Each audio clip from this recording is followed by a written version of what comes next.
नमस्कार दोस्तों, आपका स्वागत है आपके अपने यूट्यूब चैनल स्मार्ट स्टडी में। आप लोग इस क्लास को अंत तक ज़रूर देखना, यह क्लास बहुत ही ज़्यादा महत्वपूर्ण है। इस क्लास से आपको डायरेक्ट एग्जाम में क्वेश्चन देखने को मिलेंगे, ठीक है? हम बिना टाइम वेस्ट हुए क्लास को स्टार्ट करते हैं। भारत में राष्ट्रीय आय का पहला आकलन किसने किया था?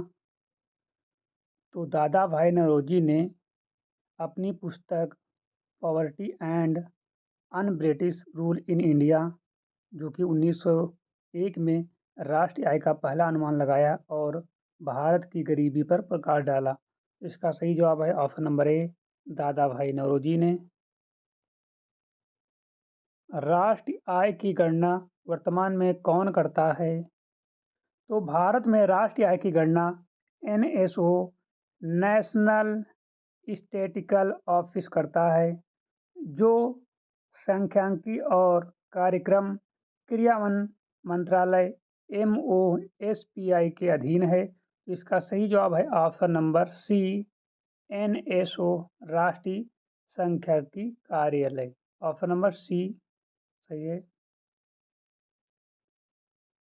NNP net national product at factor cost को क्या कहा जाता है?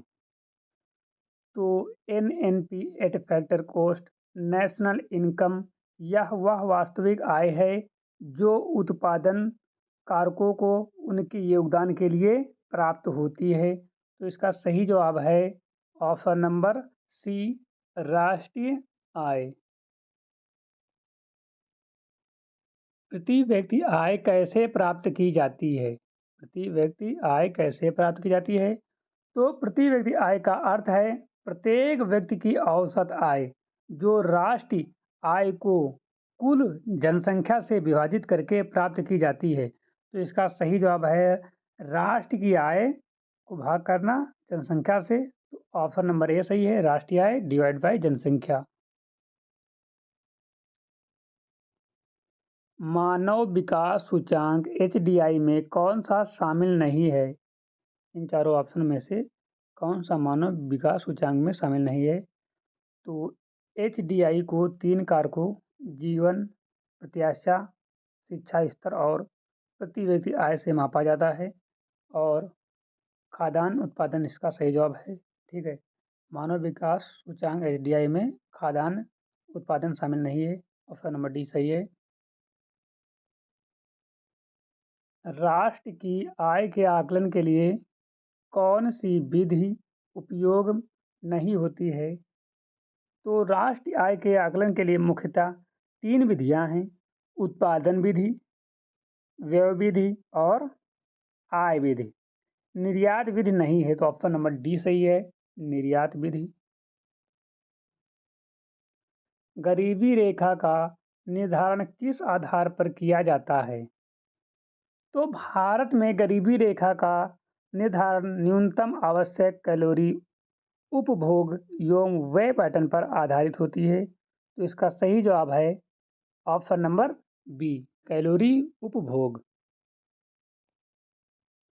जीडीपी डिफाल्टर क्या मापता है? तो जीडीपी डिफाल्टर जो है वो nominal GDP divide by real GDP into 100 होता है, या अर्थव्यवस्था में मुद्रास्फीति को दर्शाता है। तो ऑप्शन नंबर ए सही है, मुद्रास्फीति, ठीक है।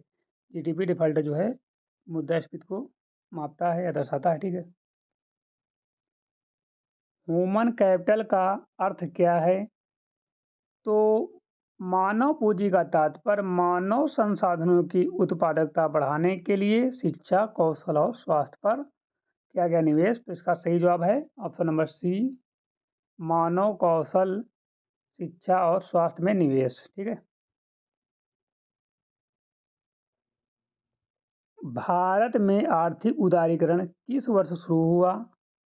तो 1991 में नई आर्थिक नीति के तहत उदारीकरण, निजीकरण और वैश्वीकरण एलपीजी शुरू हुए। इसका सही जवाब है ऑप्शन नंबर बी, 1991, ठीक है, 1991। 1991 के आर्थिक सुधार किसके नेतृत्व में लागू हुए? तो डॉक्टर मनमोहन सिंह तत्कालीन वित्त मंत्री ने 1991 में आर्थिक सुधार लागू किए। ऑप्शन नंबर बी सही इसका जवाब है, डॉक्टर मनमोहन सिंह।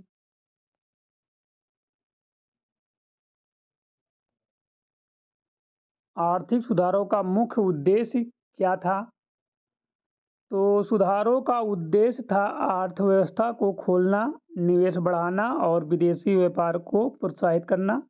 इसका सही जवाब है ऑप्शन नंबर बी, आर्थिक वृद्धि और वैश्वीकरण। Option number B. 1991 के सुधारों के अंतर्गत क्या नहीं किया गया?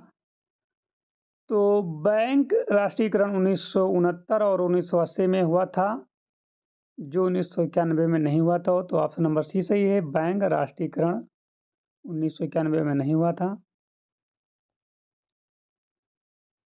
वैश्वीकरण का क्या अर्थ है?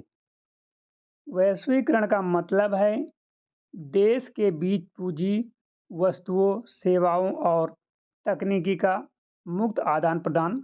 ऑप्शन नंबर बी सही है, राष्ट्रीय व्यापार व निवेश की स्वतंत्रता। Option number B. भारत में पंचवर्षीय योजना की शुरुआत कब हुई? तो भारत की पहली पंचवर्षीय योजना 1951 से 1956 तक चली, जो मुख्यतः कृषि और सिंचाई पर केंद्रित थी। इसका सही जवाब है ऑप्शन नंबर बी, 1951। भारत की 12वीं पंचवर्षीय योजना की अवधि क्या थी? तो भारत की अंतिम पंचवर्षीय योजना 12वीं योजना थी, जो 2012 से 2017 के बीच रही। इसके बाद पंचवर्षीय योजना प्रणाली को समाप्त कर दिया गया है। तो ऑप्शन नंबर बी सही है, 2012 से 2017 के बीच।